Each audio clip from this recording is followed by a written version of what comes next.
ऐसे हैं जो बता सकते हैं कि जो मेरे हाथ में ये वाला आईफोन है ये कौन सा है। भाई मुझे पता है मोस्टली लोगों को पता चल चुका हो कि मेरे हाथ में आईफोन 10 और मैंने इसलिए ये चीज पूछी क्योंकि भाई ये फोन एक ऐसा फोन था जो एप्पल के लिए सबसे बड़ा रेवोल्यूशन लेकर आया उनकी पूरी लाइनअप के अंदर। ये मैं क्यों बोल रहा हूँ, क्या इसका रीजन है और सभी चीजों के बारे में आज इस वाली वीडियो के अंदर बात करेंगे, क्योंकि ये वाला फोन मैं पिछले थोड़े दिन से यूज कर रहा हूँ और मुझे ना कुछ इंटरेस्टिंग चीजें पता चली एप्पल के बारे में कि जो एप्पल क्लेम करता है कि उनके फोन जो है लॉन्ग लास्टिंग होते हैं, क्या वो एक्चुअली में होते हैं या नहीं। वैसे हमने आईफोन 10 के ऊपर बहुत सी वीडियोस बनाई है अलग अलग, लेकिन आज ये वाली वीडियो थोड़ी स्पेशल है क्योंकि ये थोड़े दिल के करीब है। स्टार्ट करते हैं इस वाली वीडियो को, बट अगर आप लोग पहली बार चैनल को बना रहे हो तो डेफिनेटली लाइक करो, चैनल को सब्सक्राइब कर दो। और आज इस वाली वीडियो के ऊपर ना हम लोग काइंड ऑफ एम रख रहे हैं 300 कमेंट्स का, तो जितने भी पहले 300 कमेंट्स आएंगे ना मेरे प्यारे भाइयों और बहनों के, उन सभी को मैं लाइक और हार्ट दूंगा और लाइक ऐसे रिवर्ट बैक भी कर दूंगा। तो जल्दी से कर दो यार भर के। ये जो रेवोल्यूशनरी वर्ड मैंने आपको जस्ट बताया ना और इसका क्या ताल्लुक आता है उससे बताता हूँ कि जो ये फोन था ये 10 साल बाद लॉन्च हुआ था पहले आईफोन के, और उस 10 साल के बाद एक कह सकते हो ट्रिब्यूट दिया गया था फर्स्ट आईफोन को विद न्यू डिजाइन। और इसके अंदर ये जो न्यू डिजाइन था भाई ये बहुत ज्यादा क्रेजी था क्योंकि इस वाले फोन के अंदर हर एक चीज को बदल दिया गया था पिछले सारे ही स्मार्टफोन से अगर उसे कंपेयर करा जाए। 2017 में 3 नवंबर को वाला स्मार्टफोन लॉन्च हुआ था, 2007 में सबसे पहला आईफोन लॉन्च किया था स्टीव जॉब्स ने। तो काइंड ऑफ ये उनके लिए एक ट्रिब्यूट था कि भाई आईफोन 10 को पूरा रिडिजाइन करके ये लोग लेकर आएंगे। 2017 चलो पुराना हो गया, फोन बिका भी बहुत ज्यादा, भर भर के इसकी सेल आई, लेकिन अब चल रहा है भाई 2025 और अब जो है इनके बड़े बड़े वाले भैया आ चुके हैं मार्केट में, जो कि ये हमारा 17 प्रो मैक्स। उस टाइम का अगर आप लोग प्राइस देखोगे ना इस आईफोन 10 का तो था भाई around 89,000 rupees for base model जो कि था 64 जीबी का। इसमें ना दो ही मॉडल्स आते थे, एक 256 और एक 64। तो ज्यादा लोगों ने 90,000 रुपए में नॉर्मल बेस वेरिएंट लिया था। बट आज के टाइम पर आप देखते हो भाई 17 प्रो मैक्स और 17 प्रो सीरीज बेसिकली स्टार्ट होती है 256 जीबी बेस से और जाती है अप टू 2 टेराबाइट। तो आप देख सकते हो भाई इतने सालों के अंदर एप्पल ने कितनी इंप्रूवमेंट और कितने बड़े लीप्स लिए हैं। बट अगर देखा जाए तो और ब्रांड्स तो कुछ और नेक्स्ट लेवल पे चले गए हैं। खैर यहाँ पे अगर बात करें यार इतने टाइम के बाद मुझे क्या फील हुआ इस वाले फोन को यूज करने में, जो हमने पिछले 2-4 दिन से इसको चला के देखा, वो ये था कि भाई ये 2017 का फोन आज भी नहीं लगता। अगर आप लोग कैमरा मॉड्यूल देखो और आप इसका डिजाइन देखो, जो स्टेनलेस स्टील का फ्रेम इस वाले फोन के अंदर आता है, बैक ग्लास इवन जो आता है, भाई ये फोन आज भी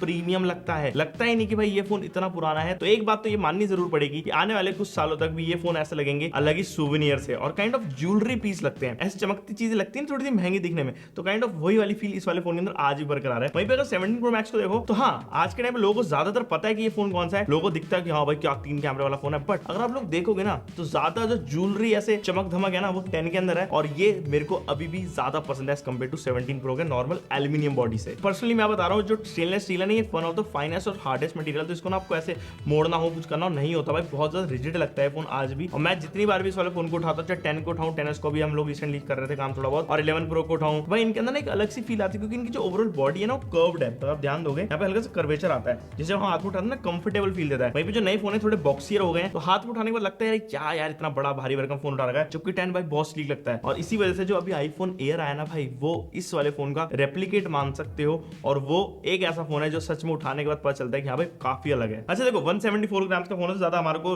भारी लगेगा भी नहीं, ये तो बात आपको पता चली गई होगी। मैंने एक चीज को लेकर ना बहुत ज्यादा एक्साइटेड हो जाता हूँ जब भी हम पुराने फोन की बात करते हैं कि एक्चुअली जो हमारी कंपनीज क्लेम करती हैं कि लंबे समय तक का सॉफ्टवेयर सपोर्ट मिलेगा, क्या वो इन रियल होता भी है, चल भी पाते हैं फोन इतने लंबे समय तक। और एप्पल तो भाई आपको पता है बादशाह है इस मामले में कि जब वो बोलते हैं कि हम सपोर्ट देते हैं तो वो देते भी हैं। तो क्या हाल है इस 2017 में लॉन्च हुए फोन का 8 साल बाद? एक आपको हाल बता दूं, बुरे हैं, क्योंकि इस वाले फोन के अंदर अब हमारे को कोई भी नए अपडेट्स नहीं मिलेंगे। मैं आपको सॉफ्टवेयर में जाकर दिखाऊं अबाउट में। So as you can see ये फोन जो है iOS 16.7.10 पे चल रहा है, जो कि भाई बहुत ज्यादा पुराना सॉफ्टवेयर हो चुका है। अगर आप लोग अब साइड बाय साइड देखो तो इस टाइम पर iOS 26 आ चुका है, बिल्कुल ही अलग है भाई UI। और अब हमें पता चलता है कि जो एलिमेंट्स है वो डिफरेंट हो गए हैं दोनों फोन के अंदर। एक टाइम ऐसा था कि जब 16 था तो 17 कुछ ज्यादा बड़े चेंजेस नहीं हुए, 18 ठीक है मतलब कॉस्मेटिकली थोड़े बहुत चेंज हुए, लेकिन इतने बड़े नहीं थे। लेकिन अब भाई जब मैं इन दोनों को साइड बाय साइड देखता हूं तो पता चलता है कि हमारा जो आईफोन 10 है वो पुराना हो चुका है। अगर आप लोग ध्यान दो कंट्रोल सेंटर के अंदर भी जो ओवरऑल कर्वेचर है ना इन सब चीजों का, हमारे ब्राइटनेस कंट्रोल पैनल का, वॉल्यूम रॉकर पैनल का, ये बहुत डिफरेंट है अब वाले पैनल के हिसाब से। तो कहीं ना कहीं आप लोगों को पुराना लगेगा। अब उससे होता क्या है कि भाई एप्लीकेशन का सपोर्ट क्या हाल है। देखो भाई एप्लीकेशन वाले फोन के अंदर चल जाती है, हमने बैंकिंग एप्लीकेशन चला के देखी, पेटीएम हो गया, HDFC की बैंक का एप्लीकेशन हो गई, बाकी जितनी भी बैंकिंग है चल जाती है।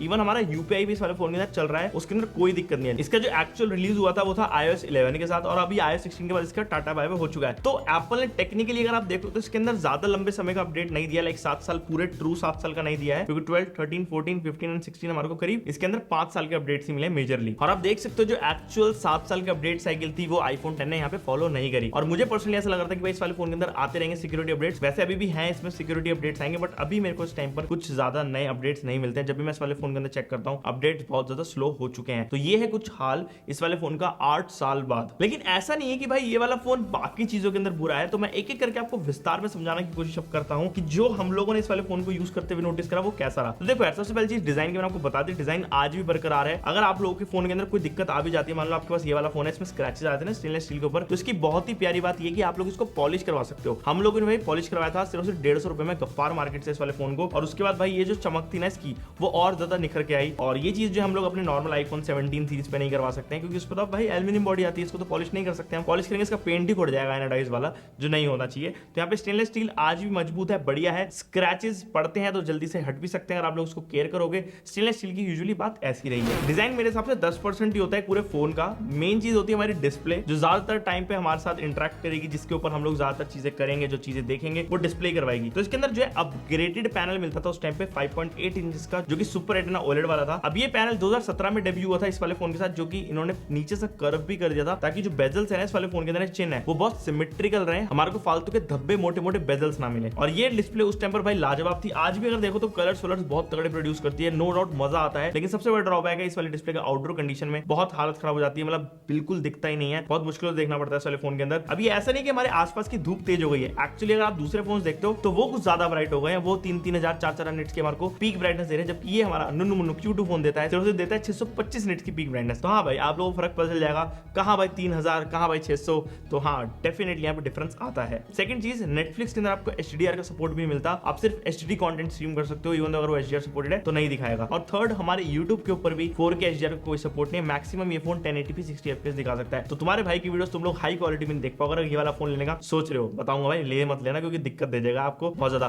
कौन सा फोन लेना उसकी वीडियो भी बहुत जल्दी आ रही है। एक स्पेशल फोन है, इसी का ऊपर का भाई है जो iOS 26 भी सपोर्ट करता है, लेकिन है बड़ा खरीदी फोन, उसके बारे में जल्दी बताएंगे। मैं सोच रहा हूं कि ना सीरीज ही स्टार्ट कर दूं दोबारा से, रिविजिटिंग एवरी आईफोन, ताकि आप लोगों के साथ भी ना एक अपना बॉन्ड सा बन जाए दोबारा से, और आप लोग भी समझ आ जाए भाई कौन सा आईफोन चल रहा है कौन सा नहीं चल रहा है। एक अलग सा बनाते हैं कुछ, बताओ एक बार कमेंट करके कि उस चीज के ऊपर काम करूं मैं या नहीं। बहुत से लोग ना ये वाली चीज ना जरूर भूल गए होंगे, और मुझे ना कमेंट करके आप लोग बताना कि आप लोग को ये वाली बात याद है कि एप्पल की डिस्प्ले के अंदर ना आपको 3D टच टेक्नोलॉजी मिलती थी, मतलब कि ये फोर्स टच से चलती थी। जैसे कि अगर मैं आइकन पे ऐसे हार्ड प्रेस करता हूं तो यहाँ पे जो मेन्यू खुलता है ना, ये मेरे फोर्स से खुला है, ना कि होल्ड करने से। आजकल क्या हो गया, प्रेस एंड होल्ड करने से खुल जाता है, बट एक टाइम पे ये सारी डिस्प्ले प्रेशर सेंसिटिव थी, मतलब इसके ऊपर जिस तरीके मैं प्रेशर डालूंगा वैसा ही मेरे को ये चीज करके देगी। कम प्रेशर वो अलग उसका टास्क था, ज्यादा प्रेशर उसका अलग टास्क था। तो भाई नो डाउट एप्पल ने काम तो अलग किया था अपनी डिस्प्ले के साथ, और चली भी थी इसी वजह से। कंटेंट वाचिंग है ना, मैंने थोड़ा सा नेटफ्लिक्स के ऊपर वेडनेसडे देखा, एंड मेरे को ना क्वालिटी बढ़िया लगी, नो डाउट। देखो अंदर बैठ के मजा आ रहा था देखने में, कोई इशूज नहीं आ रहे थे उसके अंदर, लाइटिंग वाइटिंग भी बढ़िया आती। स्पीकर्स की लेकिन मैं बात बताया तो यहाँ पे 8 साल बाद भी ये वाले फोन्स के स्पीकर्स अभी चल रहे हैं, बिल्कुल सही है, तंदुरुस्त हालत में है। लेकिन जो आज के टाइम से अगर हम लोग देखें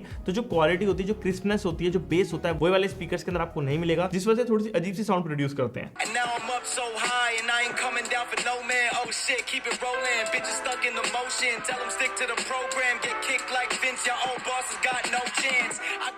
मुझे पता है एक चीज को लेकर बहुत लोग क्वेश्चन करेंगे, वो है भाई इस वाले फोन की परफॉर्मेंस। इस वाले फोन के अंदर आता है एप्पल का A11 Bionic चिपसेट, जो कि बेस था ऑन 10 nm प्रोसेस, और इस वाले प्रोसेस के ऊपर अगर आप लोग ध्यान दोगे, जिसके ऊपर ये बेस है जो कि 10 nm का है, भाई आज के हिसाब से ये बहुत पुराना हो गया है। अभी के टाइम पे 3 nm 4 nm के प्रोसेसर आते हैं, जो कि काफी ज्यादा एफिशिएंट होते हैं, ज्यादा पावरफुल भी होते हैं। तो यहाँ पे भाई पावर की जब बात की तो हमने थोड़ा सा इसमें एंड्रॉइड चलाया, भाई इस फोन ने पहली बात तो इतनी ज्यादा दिक्कत दे दी, एंड्रॉइड चलाने में इतना गर्म हो गया, और 2-3 बार तो क्रैश हो गया, बट स्टिल हमने भाई निकाला इससे स्कोर, और जो स्कोर इसका एक्चुअल निकल कर आया वो था अराउंड 4 लाख के आसपास का। और बार बार करने के बाद भाई इसका स्कोर जो था थोड़ा सा गिर गया। हमने नए वाले N2 बेंचमार्क के साथ भी टेस्ट करा तो आप लोग देखते हैं स्कोर्स गिरते जा रहे थे। ये बात तो पक्की हो गई कि भाई इतने साल के बाद अब आईफोन 10 की एज हो गई है, अब ये 90,000 को जस्टिफाई तो नहीं कर पा रहा है, और ये चीज होना बहुत नॉर्मल है, क्योंकि टेक्नोलॉजी और फोन्स की दुनिया में भाई हर एक चीज बहुत ज्यादा फास्ट मूविंग है, और डेली भाई नए नए प्रोसेसर्स आ रहे हैं जो अलग लेवल की परफॉर्मेंस दे रहे हैं। तो हाँ भाई ये फोन्स पुराने फील करेंगे, लेकिन एप्पल की भाई एक बढ़िया चीज ये है कि स्टिल 8 साल पुराना फोन भी आपको परफॉर्मेंस में कोई इतना ज्यादा बड़ा लैग नहीं देता, जो आपको फील करवाए कि हाँ भाई मैं कुछ ज्यादा ही पुराना फोन यूज कर रहा हूँ। मजा आता है, हमने इसमें गेमिंग भी करके देखी, 60 FPS में गेमिंग करा देता है, बढ़िया चल जाती है, लैग नहीं होता, बट ये फोन गर्म जरूर हो जाता है, तो वो चीज ध्यान रखना। तो मैंने यार इस वाले फोन के कैमरा अभी जस्ट टेस्ट आउट करा, और मैंने यही चीज रियलाइज करी है कि स्टिल भाई इसके अंदर आपको आईफोन की टोन तो मिलती है, लेकिन कहीं ना कहीं वो जो अब एक नए वाले एडवांसमेंट है ना, वो नहीं देखने को मिलती। जो एल्गो है उस तरीके से काम नहीं करता है। लेकिन एक चीज जो मुझे कैमरा के अंदर अभी भी अच्छी लगी वो है भाई टोन, हमारे को वही सेम आईफोन वाली मिल जाती है। लेकिन अगर आप लोग भाई एक वाइडर पर्सपेक्टिव को देखो तो जो कैमरास के अंदर डिटेल हो गई, ओवरऑल आपके तो डायनेमिक रेंज हो गई, वो अब बिल्कुल भी अच्छी नहीं मिलती हमें। इतनी सारी फोटोज क्लिक करने के बाद एक चीज तो पता चल गई कि भाई फोन के कैमरास आज भी केपेबल है, बट स्टिल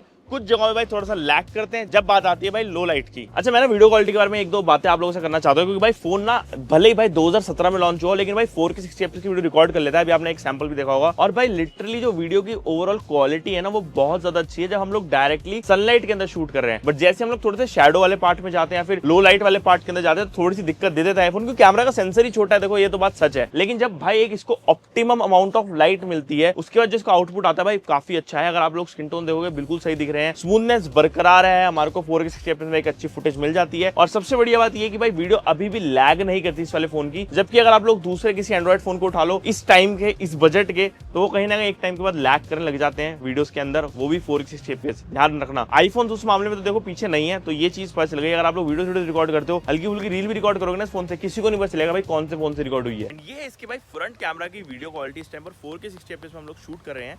और थोड़ा ऐसे शैडो पार्ट में इस टाइम पर हमारे ना इस तरफ से सूर्य भगवान आ रहे हैं, तो अगर मैं जैसे मान लो इस तरह मूव करता हूँ, अब पीछे की साइड से बैक लाइट है, आप देख सकते हो जो कैमरा है अब बिल्कुल भाई खत्म हो चुका है। हल्की फुल्की डायनामिक रेंज अभी भी मौजूद है। अगर आप लोग देखो अभी इस टाइम पर जब डायरेक्टली सनलाइट पड़ रही है तो काइंड ऑफ बैकग्राउंड को अच्छे से एक्सपोज कर लेता है, बट स्टिल भाई जो एक्चुअल टोन होती है आईफोन की अभी इसके अंदर वो मिसिंग है।